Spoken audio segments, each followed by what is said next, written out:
Ladies and gentlemen, welcome to the second take of episode 4 of the Foot Talks FC podcast. This is a very funny story.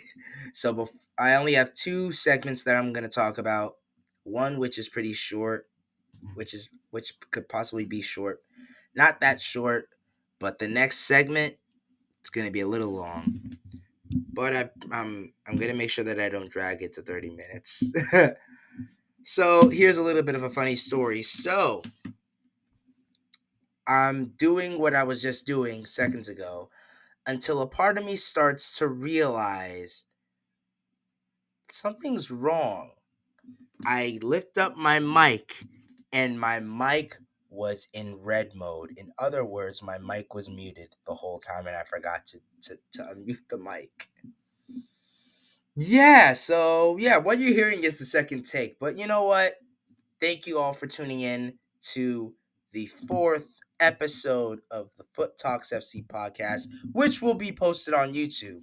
Hopefully, I find a way to post all the older episodes that I've released in 2023, all in the month of August, and put it in a playlist. And put it in a playlist so that on YouTube you could hear the very first episode to this latest episode, which is what I'm recording right now. But thank you guys for tuning in so much. It's been a lot, but I'm happy to make this content for you guys just so you could hear and continue to progress forth. Of course, we're at 101 subscribers on the YouTube channel. Let's shoot for 200, hopefully. And of course, like, comment, subscribe to the channel, like the podcast, and give me your thoughts on what I've spoken about, what I'm about to speak on right now. So let's get down to business. First order of business, Liverpool versus Manchester City tomorrow.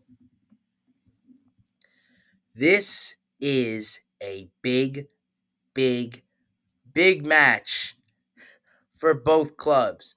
So, of course, Liverpool coming off of a fresh 5-1 win against Sparta Prague in the Europa League round of 16s. After a wonderful Nunez masterclass, as well as a wonderful penalty shot from Alexis McAllister in the 7th minute.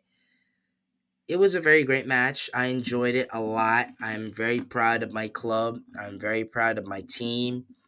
I am very excited for what's about to happen, for what's about to come.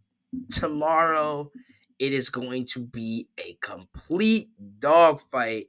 And here's Manchester City's team form coming off of a fresh win from the Champions League, beating FC Copenhagen, pretty much the same thing, 3-1.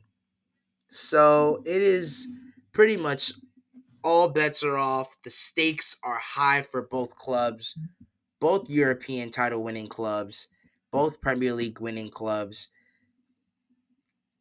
This could be, I would not be surprised if I would say that this would be the match of the season.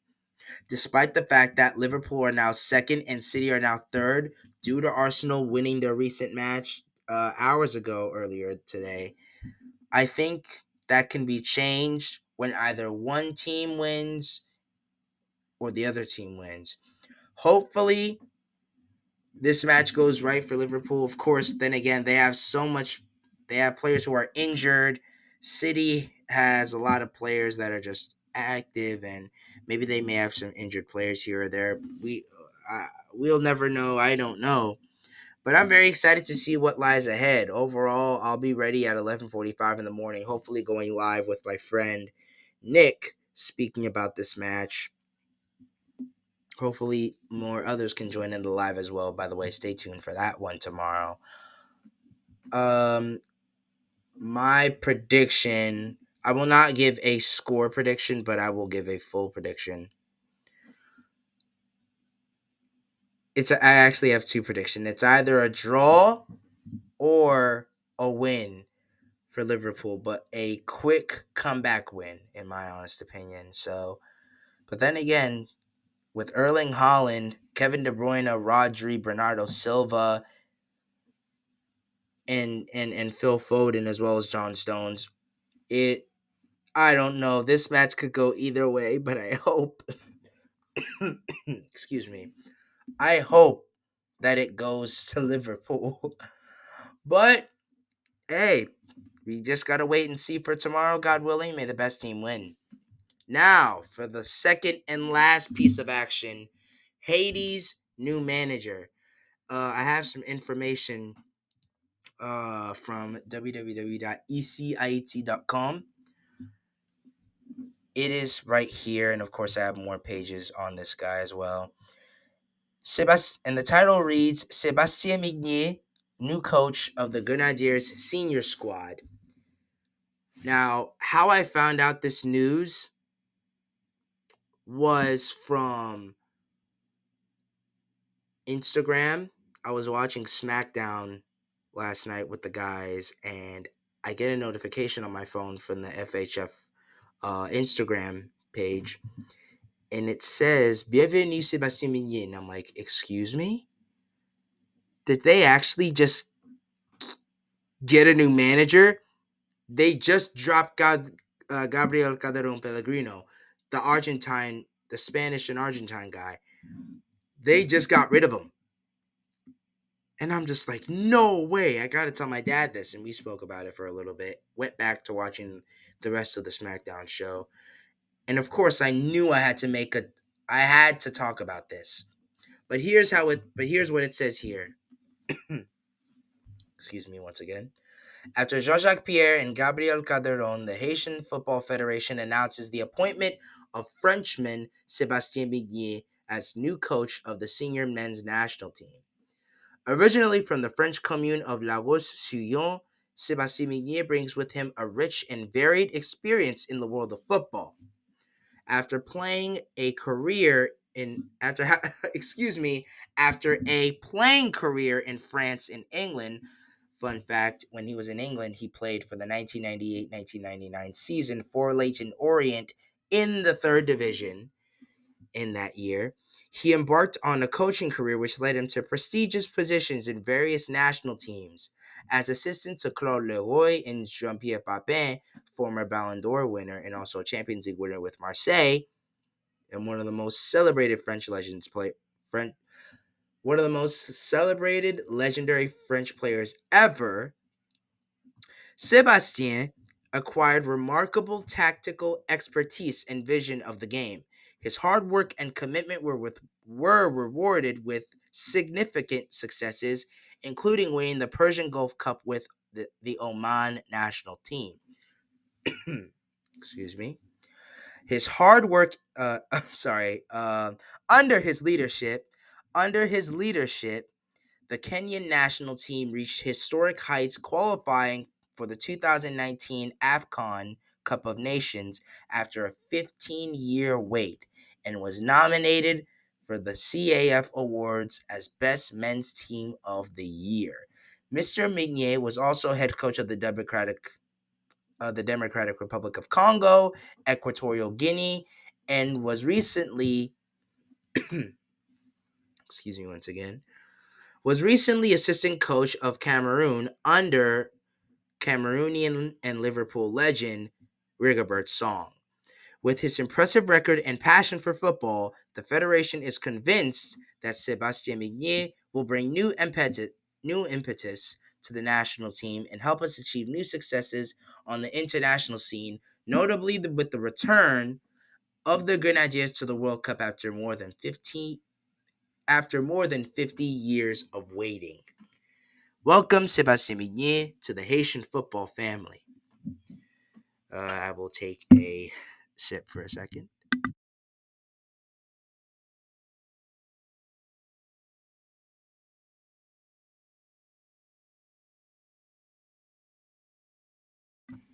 All right, I'm back now. So this does not sound bad at all, really.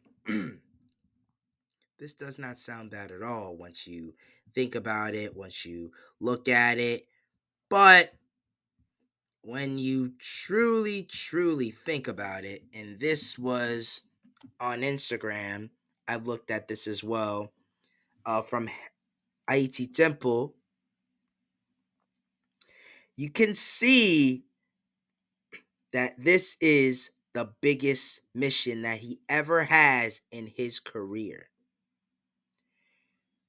He is literally on the mission to construct a competitive national team to get through the qualifications of the World Cup in 2026. That's his mission. He is placed with a very, very difficult mission. Excuse me once again. So, if I were to be very, very, very honest, I don't know what to expect from this guy. But many Haitians are not happy at all with this decision due to two things.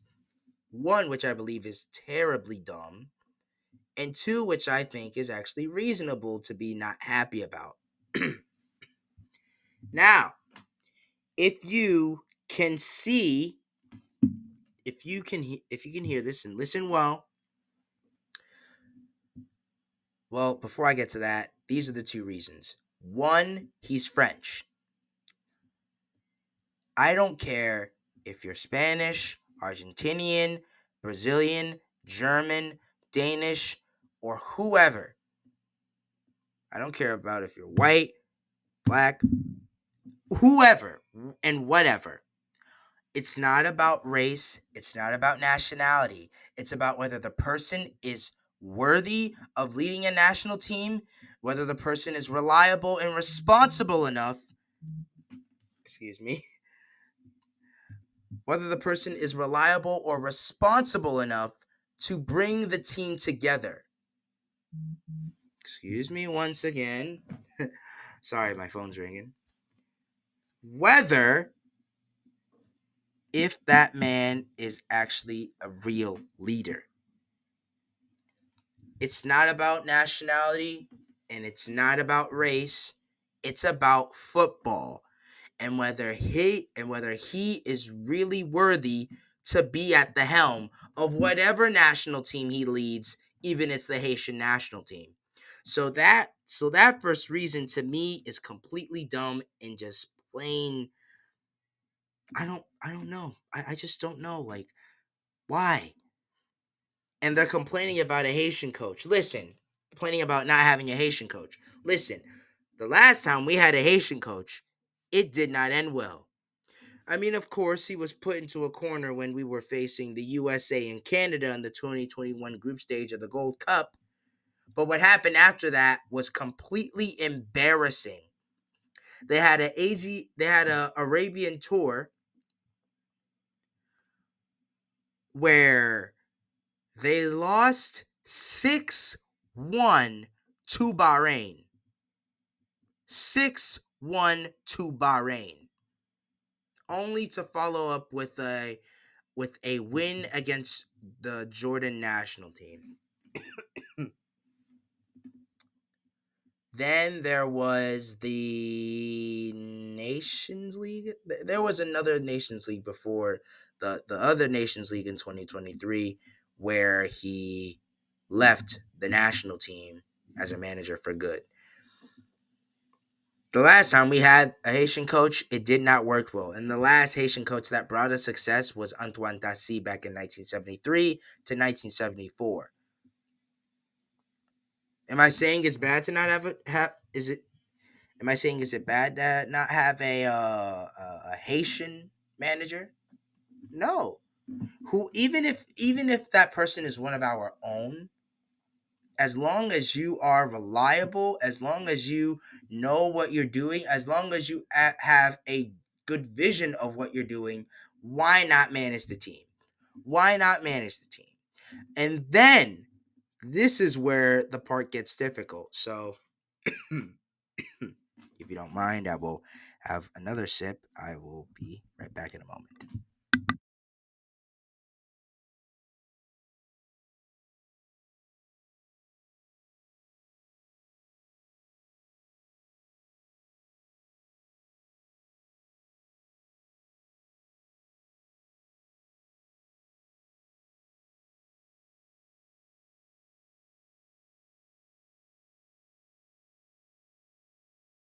All right, I'm back. I'm back. I'm sorry. I had to take a little water break for a second. Here is the big problem. The big problem. Now, on a different thing, it says on a different post it says different. This was from Haiti football stats, but on from the Twitter of Caleb Jeff Pierre, shout out to him. These were the different results of his career as a national manager for the Democratic Republic of Congo. He had 6 matches, 3 draws, 3 defeats. Only 6 goals were scored and 13 goals were conceded. For Kenya, he managed them for 15 matches, 7 wins, 2 draws, 6 losses, 16 goals scored, and 16 goals conceded. For Equatorial Guinea, he was done with for quick. 2 matches, 2 defeats, only 1 goal scored, and 3 goals were conceded. Results of him as a national team coach: 23 wins, 7 wins, 5 draws, 11 defeats, 23 goals scored, and 23 goals conceded. That is his, excuse me, that was his career. That was all the results that he had as a national coach. But from Haiti football stats, this is not only from the 3 national teams, this was also for a club that he managed in South Africa called Marumo Gallants FC. These were all the stats: 9 victories, 10 draws, 17 defeats, 31 goals scored, and 49 conceded. Now, that does not sound like a decent record at all. And that's the second reason. I can completely understand. But then again, not all managers are perfect. Not all managers win from the very first second they start. But all I want to say is, as long as he has a clear head and knows what he's doing as a manager, that's all that matters to me. That's all that matters to me. I don't care about his nationality. I don't care about his race. I don't care about any of that. I only care about is, are you reliable enough? Are you determined enough? Are you ready to build a World Cup qualifying team that can contend to making it to the World Cup for the first time since they did back in Germany in 1974, for the first time in what will be, come my birthday, it will be 50 years. June 15 will be 50 years since Haiti scored their first goal in the World Cup by Emmanuel Sano. 50 years. Our country has been waiting for a moment like that for 50 years. We have a new manager. I only pray for one thing, and one thing only, when it comes to this guy, let alone to the national team, is that they work their heads off to win the qualifying phase and to finally go to the World Cup. It'll be a big giant hurdle if they qualify. It'll be an even bigger hurdle if they get past the group stage. A giant hurdle for them to get past the group stage. But then again, it all depends on the team that they're facing in the group stage. All I can say is that let's just pray and hope that whatever he brings to the table, what all the experience that he has under many other people, as well as him managing on his own, let's just hope that expertise and that experience come into play come June. Come June. That's all that I have to say. Because we've had managers that have come and gone, even because like the last manager that we had success with in recent years was with Marc Golat. When we went all the way to the semifinal, we should have went to the final, but I've already said that story. I've spoken about it numerous times. But you can understand where I'm coming from. That was the guy that we let go on December 31st of 2019, that the Federation let go. Yet months earlier, he brought us to what could have been our our our pinnacle at our peak. But now that's over. That's all gone now. We have a new, and then came former captain of the national team to lead them at the helm. Didn't work. We hired a guy who we were supposed to hire his father. Didn't work. Now we have another guy who people are just not happy about the fact that he's French, and also about how he managed all those teams. He barely has enough wins under his belt. I mean, he barely has wins, but then again, listen, all I wanted to say is that whatever that they were very convinced about his experience and everything else. They were so convinced. They were so convinced. But you know what? I'll believe it when I see it. Come June, I'll truly believe it when I see it. But you know what? Let's just give this guy a chance. He's just been hired. Let's not throw all the venom, all the dirt on him yet. Let's just wait until June 6th when they face, I believe, Aruba. Or I think it's when they face. Excuse me for a second. I'm just looking. I know they play June 6th. I know they play June 6th, but I forgot when they play June 6th. But anyway, who they play June 6th. But you know what? Let's worry about that for another time. I just hope that things work out.